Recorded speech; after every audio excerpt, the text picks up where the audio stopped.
is what all pretty much on the overgrowth. The overgrowth or the raw. You know, something's got to be thrown down onto this gyro. If Skeeter's able to hit in the team fights, there's going to be a lot of pain and suffering for 1W. Yeah, everybody will be shredded. So they have to. I mean, how far are they from Blink? I mean, very far still for Respect, but he can sneak in invisible to try to get some of these stops for it. But Sweden strong. This time they'll find him. Another kill for Mallory. 10-1 and 2 on the sniper. Over towards the top. 1W may have lost their Tormentor to Falcons, but in return 1W will be able to take Falcons Tormentor away from them. That's pretty nice. At least get something out of the map, because you can't actually go back toward your side at the moment here. And how's Munkushi's farm for the BKB looking? He's got it done. It's good, yeah. His farm, you know, you can see staying level really with the cores of Falcons. And we have seen Luna do some spectacular stuff in this patch. This hero is very, very strong. Absolutely. He just doesn't have the buffs that Skeeter has. Skeeter just has overwhelming amount of buffs. He's just going to have, like, a Solar Crest. And maybe, I guess, like, some of that attack speed from the Beast. But yeah, we'll see. Munkushi, level 16. The 20 talents is really once that Luna starts powering up the most.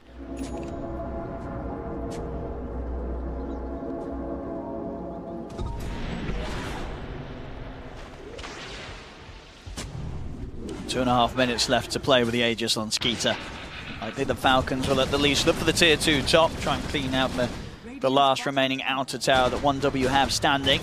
Hurricane Pike for Skeeter as well, so it's going to be even easier for him to get into position in these fights to get the damage done with the flat cannon. As you say, it's going to be heavy pressure on 1W to find some sort of way to lock down this gyro. It's Cloud or Respect, right? It's got to be one of these two. You either have to roar him or root him, isolate him somehow, do not let him get these flak hits off. Absolutely. But he's not the only one who's doing damage either. We have to remember Malrine is a very big It's true. as well. It's true. Oh, Amar! They're going to find him. They catch him with the roar. He's going to get pulled to the side with the Trinket Buddies into the snowball. There's going to be the bailout here, front snaking.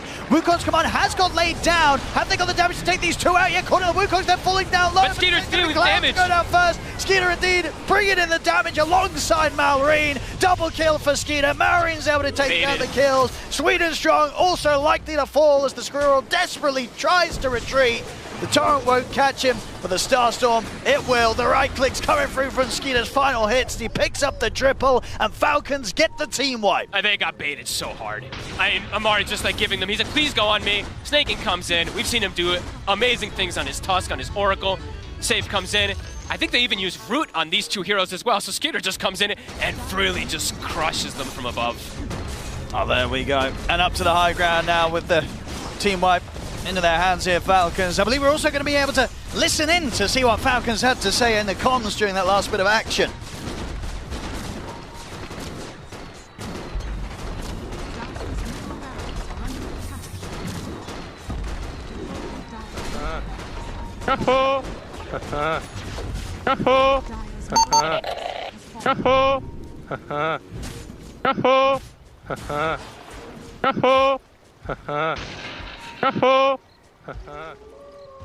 Just keep it going the whole time. Well, there we go. I think he's still going now. He's not stopped since the beginning of the game when he got that kill under the tower with his shrapnel. Malrine is having a blast there on the sniper. Yeah, I mean, he did also do, what, 3,000 damage or so in that fight, so he is just being able to, 11, 1, and 6. Pretty much flawless performance from him, except for that one kill they got on him up top. And he really did ruin poor Chira Jr. He did. Chira Jr.'s had a rough one this series, really. I guess the first game being sort of given a position where it's like, hey, take the Wind Ranger mid. We need someone to play it. And then this game, too, having to play a matchup in which Malrine completely dominated him in. I mean, he had his number, it seems like, the whole series, right? Even in the Bat Rider, yeah, Chiro was, like, getting some farm, but he was getting lassoed in every single fight and just getting demolished. So, yeah, Malrine bringing it to his counterpart. 16,000 gold lead. Set of full items coming out for everybody, even Crit starting to get some more scaling, level 15 for him. Now he's starting to do some big damage also. And for 1W, I mean, that kind of was their big fight of a lot of their timing items coming in. That was the Luna BKB and everything that they've been waiting for, but snaking. Falcon's just too strong. He's going to find Cloud. He's got him caught in the shards. Cloud, he's going to go for the raw TP. Is there anything to put a stop to it? There is the double snipe coming in with the Assassinate and the arrow. Not a chance for Cloud. Shot down outside the base. Now Falcons, they can certainly look to start approaching the high ground. Look at all the buffs. What do 1W do?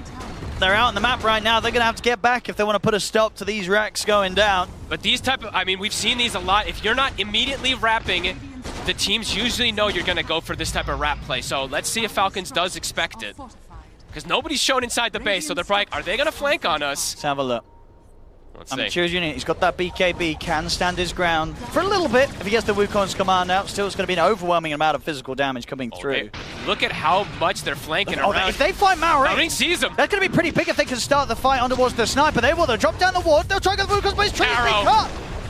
Chirrujini tries for the setup, but it gets caught up as the tree gets cut down. He'll get the BKB off, but he's taken out. They surround Munkushi. Munkushi trying to stand his ground against the four of them, but the damage is too much. Munkushi falls. They'll look over towards Sweden Strong as a missile heads his way to bring down the hood. And the arrow. It connects again. Crit. He just don't miss.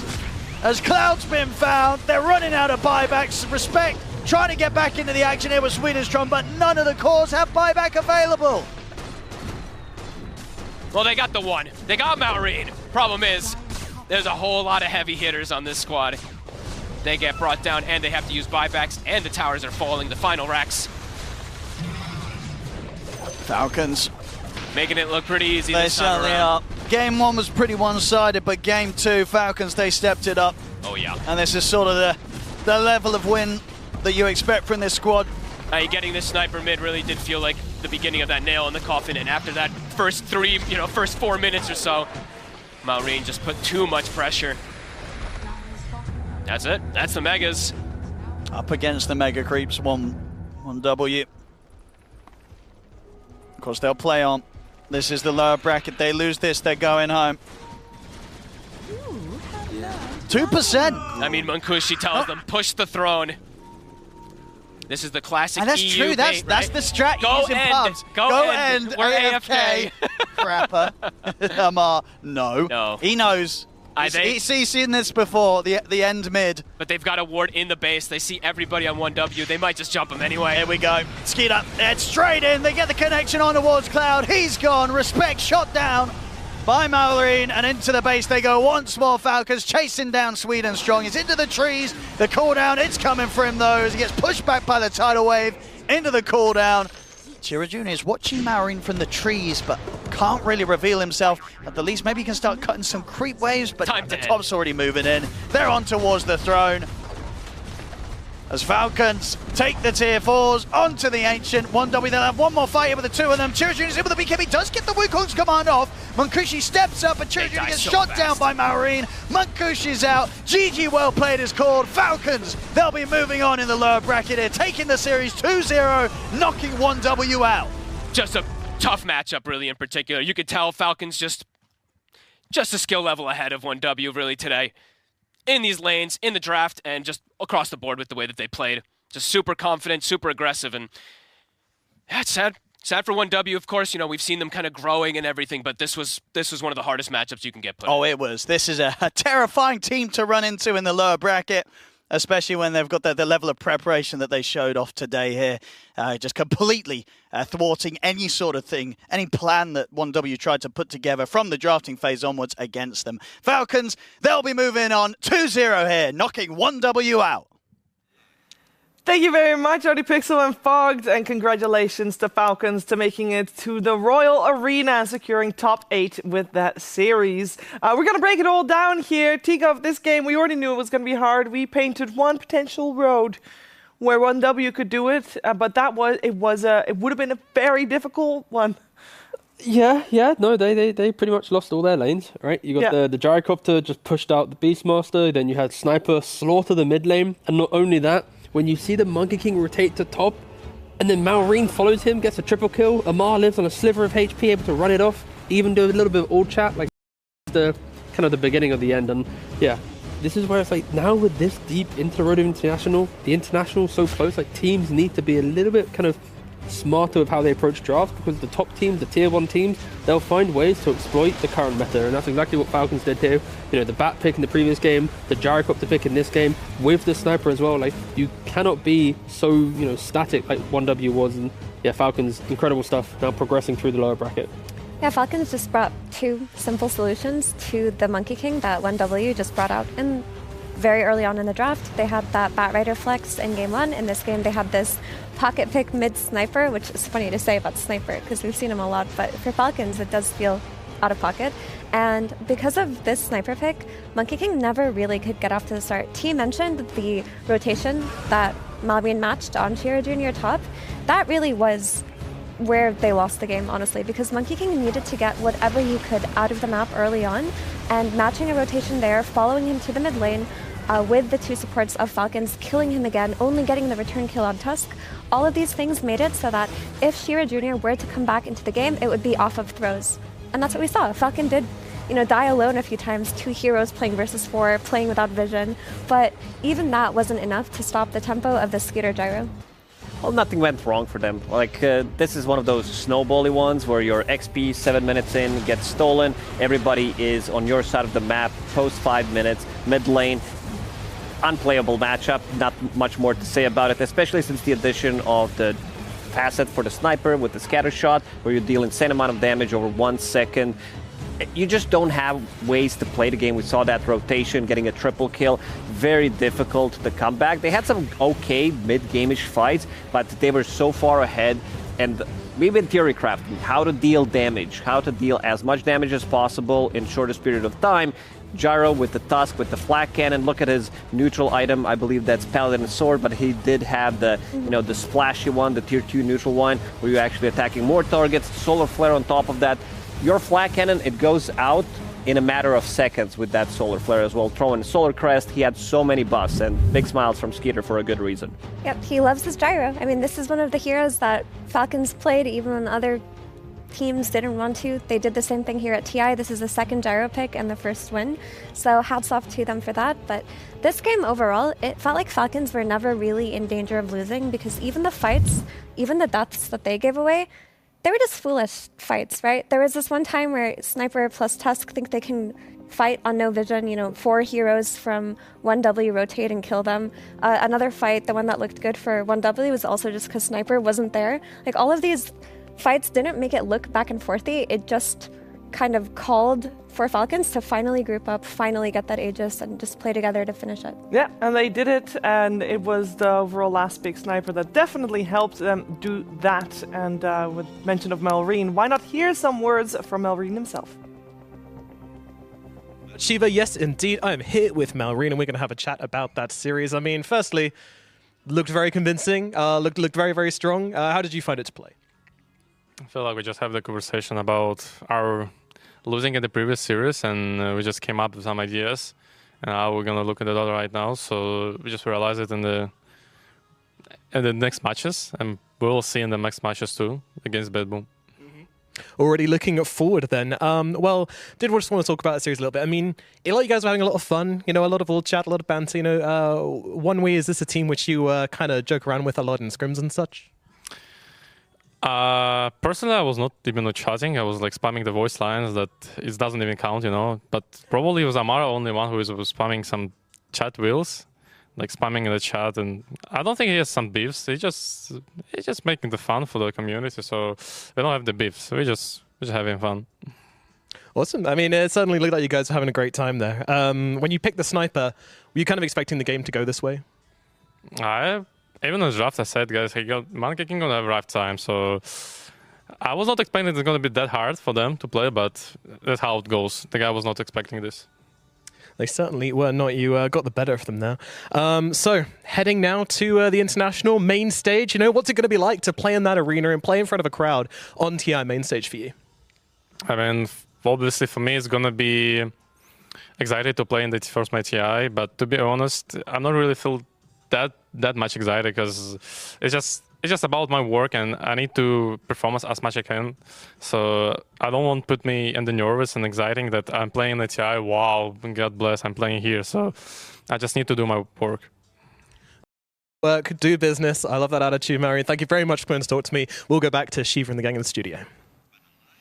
I think that's a very good attitude to have, Lacoste, to make sure, eyes on the prize, don't get distracted, just play well. Yeah, focusing on the right thing in the back of your head, it's probably going to be there, but, anxiety performance can pretty much kick in anytime. And Malrine, I would say he had some when he first came into the scene, but he shook it off almost immediately. And this guy, he feels fully ready to show what he's made of. His first TI, he's been dominating this year pretty much throughout the whole year. And it's always love to see him play because this guy is very young and he has like 5-6 heroes that are level 30 and always plays extremely well.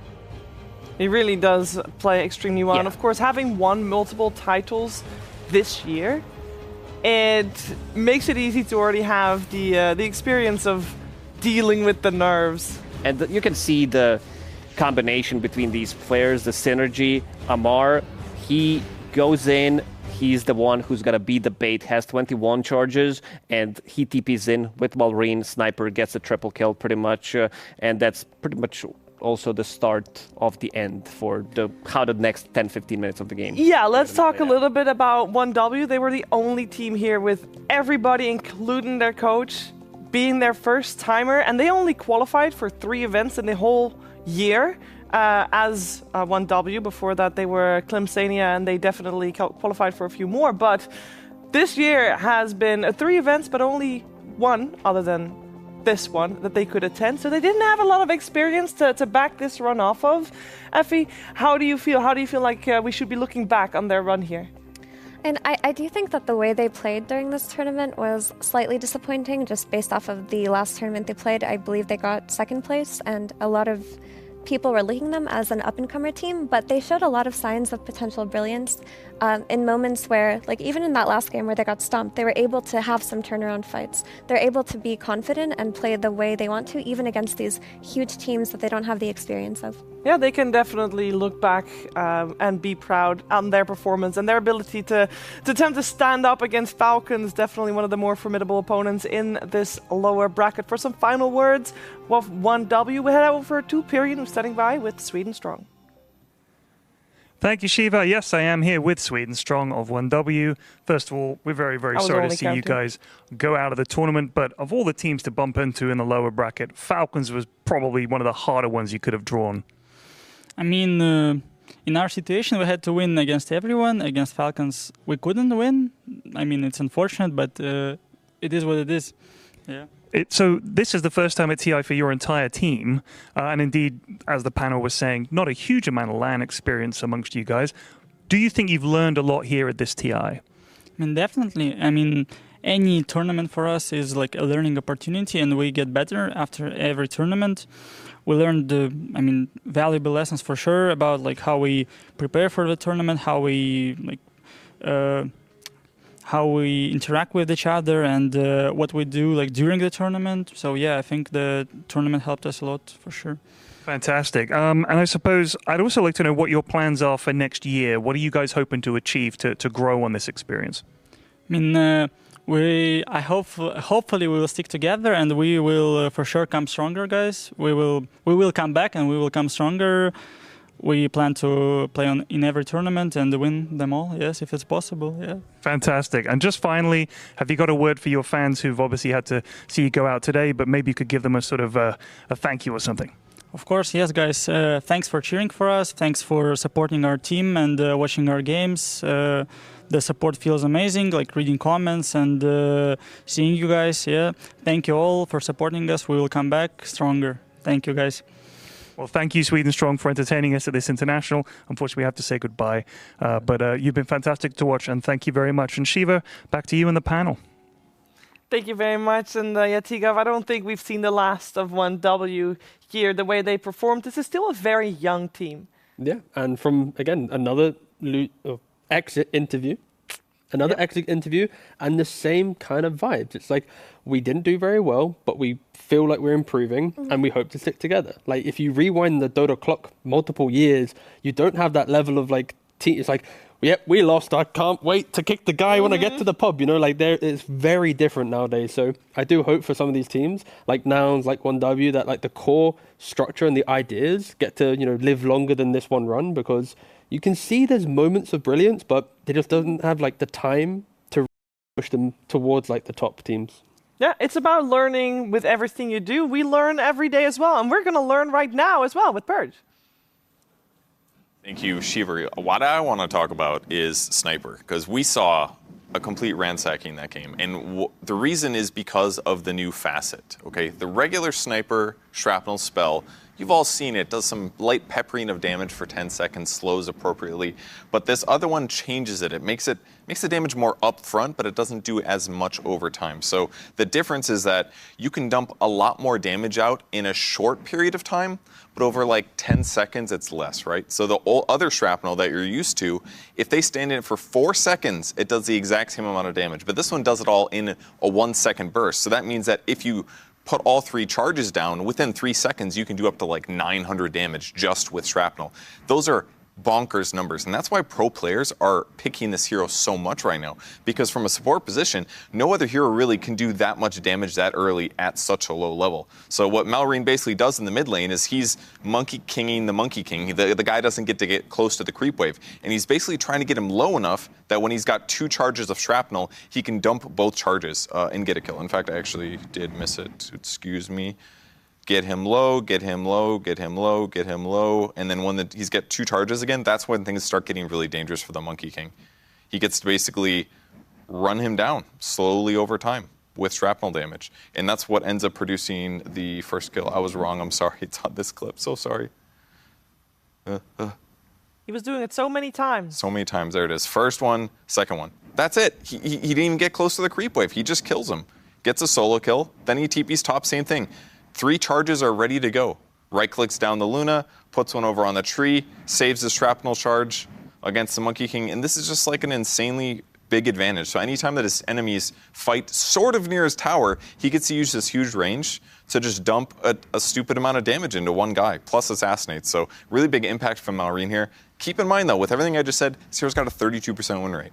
It's just the fact that his skill is so unique in how much damage it does that pros they're just baited into it. They're like, well, obviously I want to win like crazy in the early game. It just doesn't always transition, but it looks good early.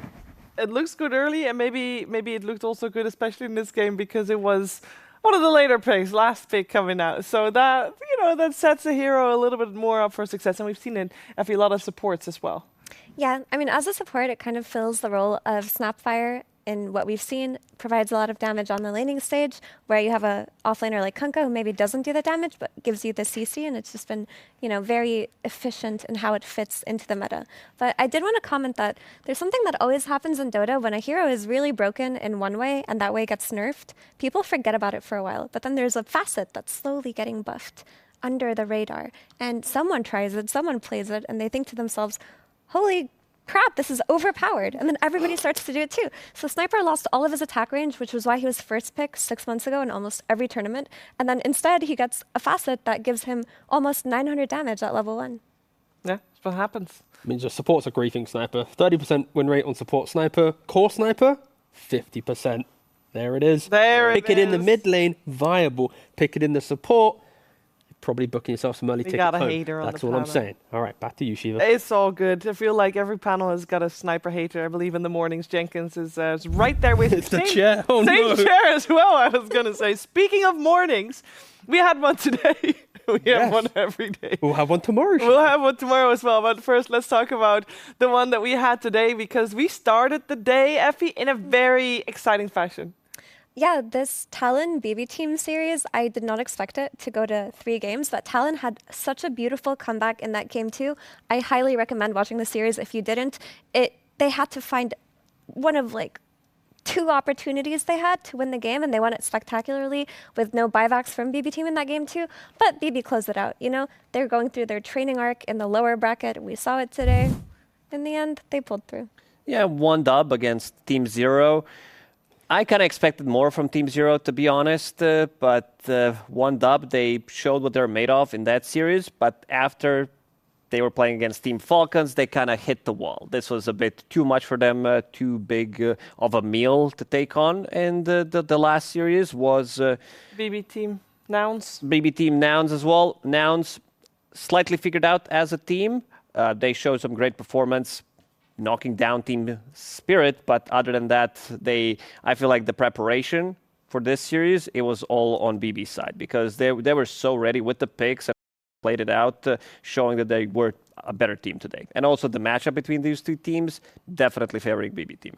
Yeah, I wonder if we have such a situation in tomorrow's games as well. When speaking about tomorrow's games, we've got 4 series in the lower bracket that are not yet played out. We are having 6 teams right now in the Royal Arena, and we want 8. 2 more teams need to join them, T, and it's spicy. Yes. Tomorrow. Yes. Oh, we've lost it. It's fine. Don't worry. No. We've zoomed in on it. Yes, we did. Even better. Yes, the bottom half of this bracket is basically everyone who doesn't want to watch Western European Dota. This is what you care about. The Beast Coast, the Heroic, the Spirit, the G2IG, the Extreme Gaming, and the Aurora. You want these guys to do well, to make a deep run, so that our grand finals isn't going to be a repeat, of Gaming and Liquid. Therefore, this part of the bracket, they're the curveballs, the ones that bring the spice, the oomph, the memories. So tomorrow is going to be the most important day, because if they don't show up, then we probably are expecting Western Europe to probably dominate this TI. So tomorrow is everything other than Western Europe. Yeah, I also want to quickly look at it. We already see one of the lower bracket matches in Royal Arena between BB Team and Falcons, and I happen to know that Falcons and BB Team face each other 25 games in 2024. 20-5 in favor of Falcons, so hopefully BB Team will do their homework in that series as well. But the teams that are going to play tomorrow better have done their homework as well, because I want some exciting, spicy matches. And I know we say it every time, Effie, that we have an interregional matchup with Beast Coast and Heroic, and we're seeing them again. It's going to be sad either way, I feel. It is going to be sad, but it's also going to light a fire in both of these teams to, at the very least, prove that they are the best South American team right now. And that does mean something to them. So I expect that it will be a bloodbath. No team is going to concede easily. They're going to bring their best drafting. And even if that's as far as they go, to say that they're the best South American team in the world is an award. Final thoughts of the day, Lacoste. What do you think how today went, and what do you expect for tomorrow? Kind of as expected. The only matchup that we didn't cover is Team Spirit against G2IG, which is going to be a tough one for G2IG, without a doubt. Team Spirit, choosing their own fate. They need to make this lower bracket run after they chose Nouns to be brought down by them, and now they have a long run in this lower bracket. Or a very short one. Or a very short one, you can end it, but if you want to defend the title, you need to be able to win 6 BO3s and a BO5, which is pretty insane to think about, but if there is a team that can do it, that's definitely Team Spirit. They are so tilted.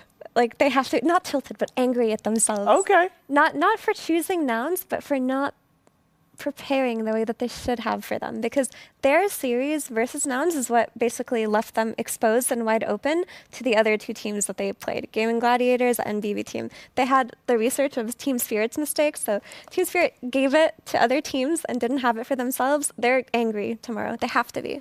Just a potential grand finals that we could have envisioned is now a lower bracket round 2. That's still, I can't even think about it existing. He's talking about Extreme versus Spirit, which we might see tomorrow. Like I said, guys, it's going to happen tomorrow. No, tomorrow is going to be very exciting. Tomorrow is going to be very spicy. Another 4 best-of-3s in the lower bracket, and it's the final series we have before we move on to the Royal Arena. We'll be live again, 10 a.m. sharp. Of course, we're live a little bit before that with a wonderful panel. Make sure you tune in for that, and make sure you tune in for all the Dota that's going to happen right here on this very stream. So see you tomorrow for more Dota 2 and the Road to the International.